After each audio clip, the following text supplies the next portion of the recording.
Okay, let's get back to work. We're going to try to do 3 bills. Everybody, let's take your seats, please. We're going to try to get 3 bills done.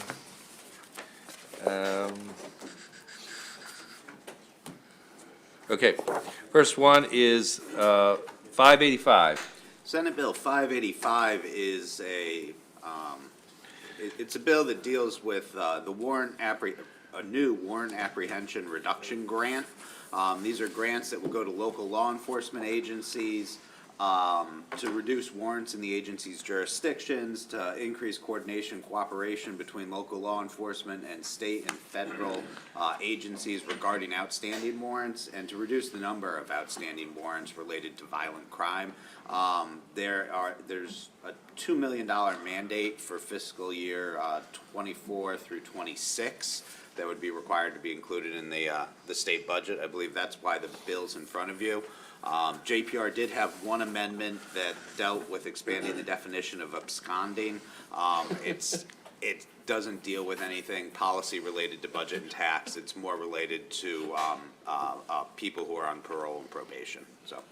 Okay, so we're second on this bill. They're just asking us to say whether or not, actually, earlier I'd sort of given the go-ahead on this for them to vote it because it did involve $2 million, which they did, and here we are. And does anybody have any questions? How much is it? $2 million for 3 years. 2 million, so it's 6 million? Total over 3 years, 6 million. Mhm. And what are we gonna get for that? Reduction in warrants. It's going to allow local law enforcement agencies to beef up. Let Senator Jackson take over. Senator Jackson? Yes, thank you. Well, it's pretty much to ensure that there's a collaborative effort amongst law enforcement agencies. The problem is jurisdictionally, law enforcement only do work in their own jurisdiction, and this will encourage them to, that there's a pool of resources that they can use to work together to get the folks that we want off the street. So I think it's a great program, and I think it's well intended, intention, and I'd like to be a co-sponsor.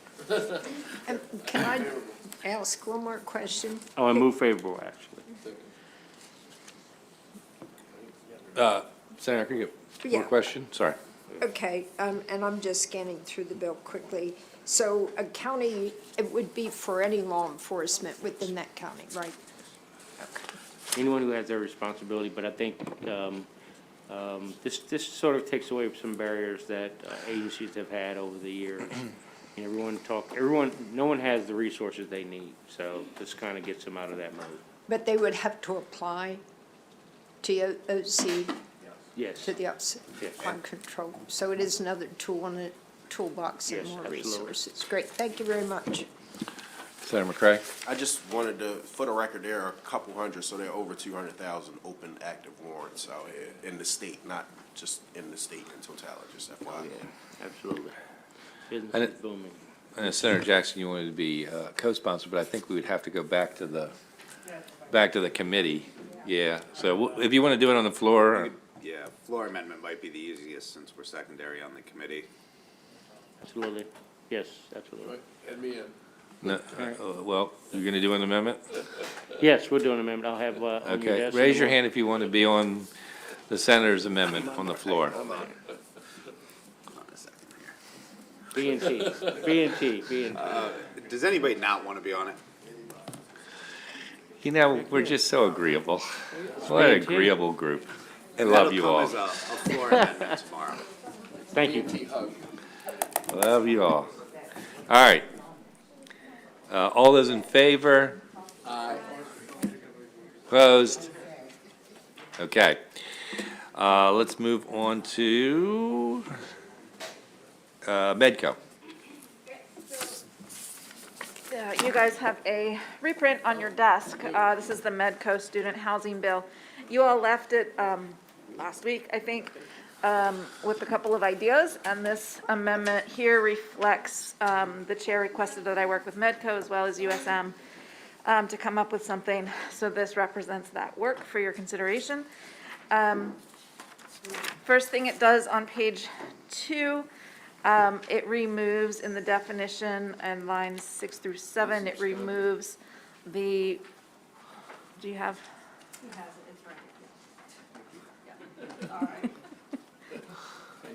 So on hand numbered page 2 of the bill, lines 6 and 7, it does remove the word that used to be there for, affiliated with the University System of Maryland. That was a concern that was raised last time. And then the bill, just for ease of drafting, the rest is struck so that I can put back in certain things. So on page 3, this begins the section about kind of the notification that was required. You all had ended the idea that you would beef up the notification section of the bill, but strike the other part of the bill that Medco objected to. So what this does is it does two things. Both, it establishes notification requirements at 2 parts of the process. One is when a student applies with the institution of higher education for the housing. And then secondly is when they actually sign the occupancy agreement with Medco, which of course is the end of the process of seeking housing. And both of these notifications are just clarifying, they mirror each other for the large part, and it's clarifying the ownership of the building, the students' liabilities for continuing to pay rent based on termination, and some of the other provisions of the occupancy agreement that became at issue during the pandemic. So it does essentially those 2 things at both ends of the spectrum. Are people happy with the way we've got it? Senator Quarterman? I guess my question was, Medco and all the people that are involved, they all happy now? Because they were like kind of all over the place, everyone's agreed to.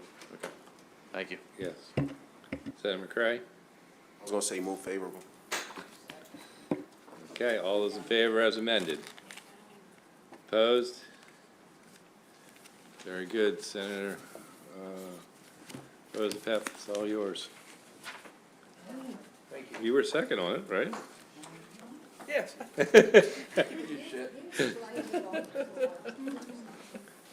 Sorry.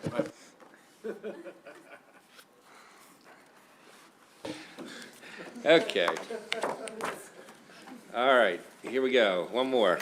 595. Yep, Senate Bill 595, you guys are secondary for this, there's no reprint, so you'll look at it in your computer. It's out of EHE, who just voted favorable on it unanimously. This establishes for College Park an institute within their School of Public Policy.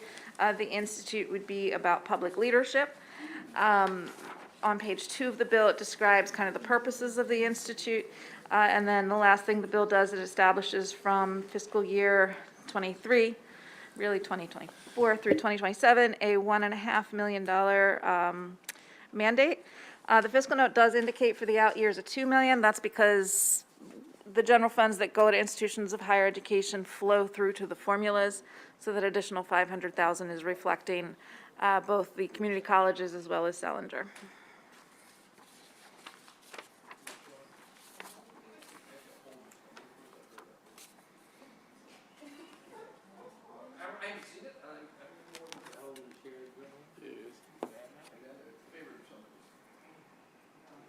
Okay, we'll hold it, we'll hold it. Everybody gets a hold.